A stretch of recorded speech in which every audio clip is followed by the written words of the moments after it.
Bonjour, je suis Julien, j'ai 40 ans, je suis acheteur biomédical et dispositifs médicaux au sein du groupe hospitalier Paris-Saint-Joseph et je suis présent dans l'établissement depuis 1 an et demi. J'ai fait un cursus universitaire avec une 5e année en spécialisation achat. Avant d'arriver dans l'établissement, j'ai exercé dans différentes entreprises dans des secteurs industriels différents en tant qu'acheteur. Le service achat est un service support au sein de l'hôpital. L'acheteur est garant de la relation entre le fournisseur et le groupe hospitalier.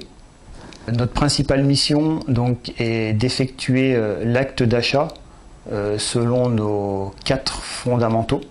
Le premier, la qualité, c'est-à-dire qu'on doit s'assurer de la sécurité du patient, du matériel qu'on achète, et assurer le bon fonctionnement du service. Ensuite, d'un point de vue coût, on se doit d'acheter les équipements aux meilleures conditions économiques pour l'établissement. Le troisième point, c'est les délais. Donc on se doit de faire l'acquisition des matériels avec les meilleurs délais de livraison. Et enfin, on se doit d'acheter le juste nécessaire. Au sein du service achat, nous nous devons également de capter les innovations des fournisseurs pour les proposer aux utilisateurs. Nous travaillons beaucoup en binôme au sein des achats. Donc l'acheteur, lui, est spécialisé sur la partie, on va dire, économique.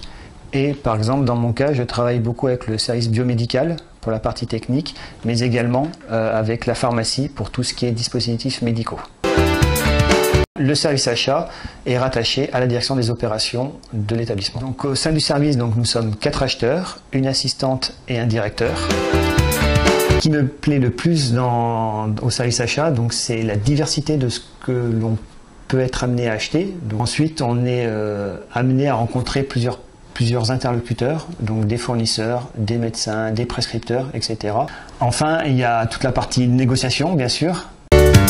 Donc les objets qui ne me quittent jamais sont l'ordinateur, puisqu'on est tout le temps dessus, ne serait-ce que pour réaliser les parties administratives, et également le téléphone, puisqu'on se doit d'être en contact avec nos différents interlocuteurs.